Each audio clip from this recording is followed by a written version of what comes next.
ndokuchingamizai zvakare vana vaMwari pachirongwa chedu Konai Pastor. Semazuva ose tinosangana pano tichiedza kubatsirana pamibvunzo yatinayo maringe neBhaibheri nedzidziso dzeBhaibheri. Takadzidza mavhiki mairi apfuura pamusoro penyaya dzemuchato, marriage, divorce and remarriage. Takadzidza zvakawanda, takawana mamwe ma-follow up questions akawanda, tikaedza kubatsirana nezvinobva mukati meBhaibheri. Pane umwe mubvunzo wabvunzwa zvakare nomwe wedu ari panapa. Tichangouverenga sekubvunzwa kwawakaitwa. Unoti iwo mubvunzo wangu in relation to this uri pana Deuteronomy 24 verse 1 to 3. Mubvunzo wangu in relation to all this, kureva kuti zvese zvatakataura on this subject marriage, divorce and remarriage. Iye angoti mubvunzo wangu uri pana Deuteronomy 24 verse 1 to 3. Saka gaitiverenge Deuteronomy 24 verse 1 to 3, then we may see kuti Mwari angatibatsire sei. Deuteronomy 24 verse 1. When a man has taken a wife and married her, and it come to pass that she find no favor in his eyes, because he hath found some uncleanness in her, then let him write her a bill of divorcement, and give it in her hand, and send her out of his house. And when she is departed out of his house, she may go and be another man's wife. And if the latter husband hate her, and write her a bill of divorcement, and give it in her hand, and send her out of his house, or if the latter husband die, which took her to be his wife, her former husband which sent her away may not take her again to be his wife after that she is defiled, for that is abomination before the Lord, and thou shalt not cause the land to sin, which the Lord your God hath given thee for an inheritance. This is quite a tough one, because against everything else takataura, zvinoita sekunge apa dzidziso iri apa rayiro iri apa iri kupikisana nezvese zvatakamboverenga mumashure, zvekuti kana munhu achinge aramba mukadzi wake iye haagoni kuita remarry because anenge amuupombwe, akukonzeresa waaroora kuti anga ari muupombwe, kana kuti iye arambwa haagoni kunoroorwazve because anenge amuupombwe. Kana atoda ngaadzokera nefuti nechi former husband or former spouse. That's 1 Corinthians chapter 7 verse 10. Saka panapa zvakutonzi ngaasadzokere because it will be an abomination. Saka chii chiri kuitika panapa? Tirakuenda kuna Matthew chapter 19 verse 3 kusvika paverse 9. Matthew chapter 19 verse 3 to verse 9. Jesu Kristu achitaura nevaFarisi panapa. The Pharisees also came unto him, tempting him, and saying to him, is it lawful for a man to put away his wife for every cause and for any reason? And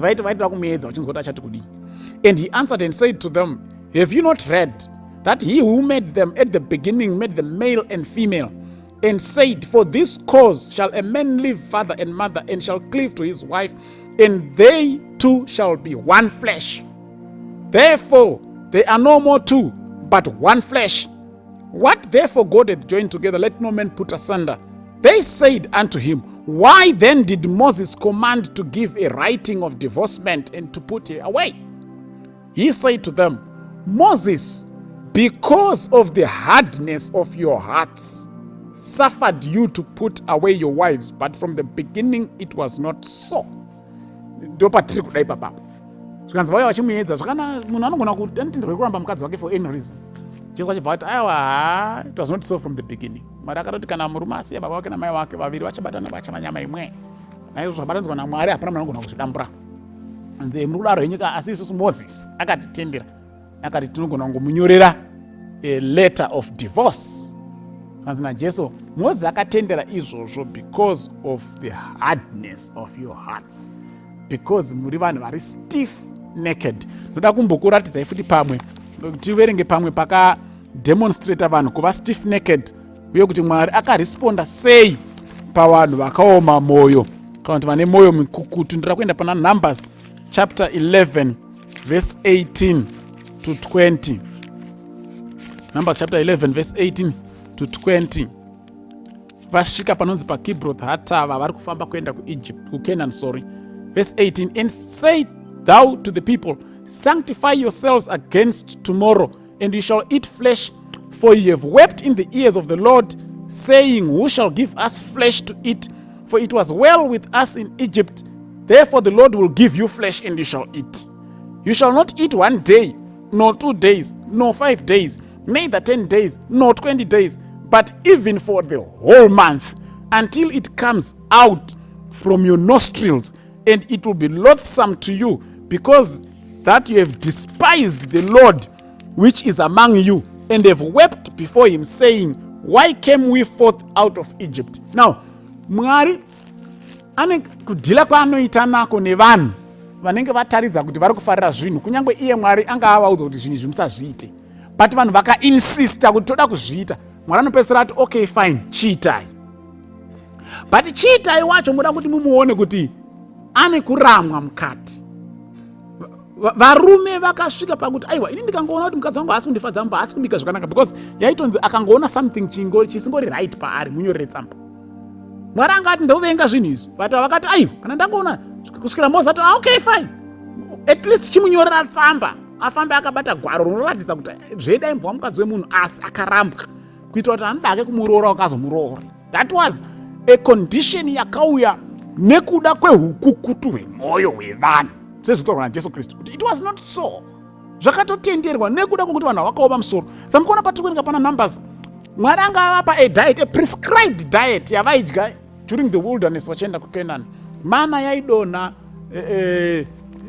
kusvikira vasvika pakuti taneta nemana iyi, taneta nezvakati izvi, taneta takumbodawo, dai tatiri kuEgypt kwataigara pamakate enyama, tiri kuda nyama. Mwari akati okay fine, akukupai nyama, ende handisi kukupai for 2 days chete, kana 5 days, kana 1 week, kana 3 weeks, akukupai muidye mwedzi wese kusvika yakubuda nemumhuno. Iwo uri munhu ari normal, ukaona wanzi gwaro unoidya here, munhu anofunga chaiye chaiye. Saka nyama vakaipiwa nokuda kwoukukutu hwemwoyo, zvanzi kusvika yakubuda nemumhuno. Saka kupiwa kwekuramwirwa ndo zvakafanana nedivorce certificate, vakaripiwa zvekuramwirwa. Kunzi okay fine, taona ndo zvamunoda, chiitai. But ukaona munhu akudaro, usamhanya uchipembera uchifunga kuti akupa nomufaro, ari kukupa to your own destruction. Saka hatigoni kutora chinhu chakatenderwa nekuti vanhu vakaoma musoro toti nesuwo taakuchiita, otherwise topinda mubhande rimwe chete iroro rekuomawo musoro, and maresults acho are self destruction. Dai tikangodzoka kune zvazvakanga zviri pakutanga, totora attitude yaMwari kuti anoti kudii panyaya yenyaya iyi, izvi toteera zvaidiwa naMwari kuti zvinge zvakaita kubva pakutanga. Izvi zvakazopiwa vanhu nekuramwirwa izvi, we can't embrace that because it's for our own destruction, it's not for our own good. Ndoda kudayira kuti Mwari atibatsira, ngatirambei tichizvinamatira kuti nyaya idzi Mwari atibatsire. Vanga vatoo madziri, ngatirambei tichikumbira wisdom from God on how to handle these issues. Vanga vasati vapinda, please, ndoramba ndichidzokorora, ngatisamhanye kupinda mumarriage nekuda kwezvinooneka kunze, zvinotsvagwa nevamwe, ane mari here, ane mota here, ane basa repamusoro here. Haisiyo marriage. Marriage ngaive sanctified by God, unamate kuna Mwari, wotsvagawo advice yevanhu vanotya Mwari, vanhu vavezera vanokubatsira, you will enjoy your marriage. Mota nemazimba mahombe haasiwo anoita kuti marriage ive enjoyable. Kune vane mota mhando nemhando pamba, but havasi kurara vese pamubhedha mumwe chete. Saka dai Mwari akatibatsira vanhu vaMwari, tingatungamidza mweya waMwari pamberi to make decisions that have got eternal consequences. Mwari atikomborere.